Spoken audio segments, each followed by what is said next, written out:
Chapter 9, How to Build Confidence. Confidence is not something you are born with. It is something you build.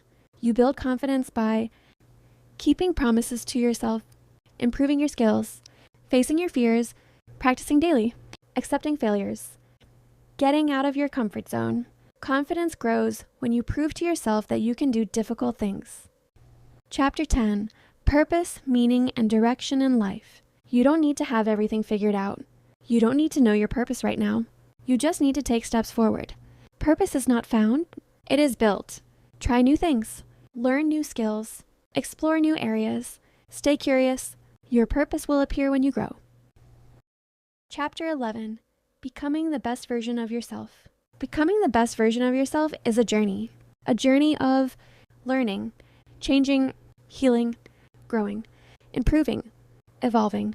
It doesn't happen overnight, but it does happen when you stay consistent. 1 year of discipline can change your entire life. 1 year of growth can transform you completely. Work on yourself. Invest in yourself. Believe in yourself. You are capable of more than you think. You are stronger than you believe. You are more powerful than you know. Your future begins today.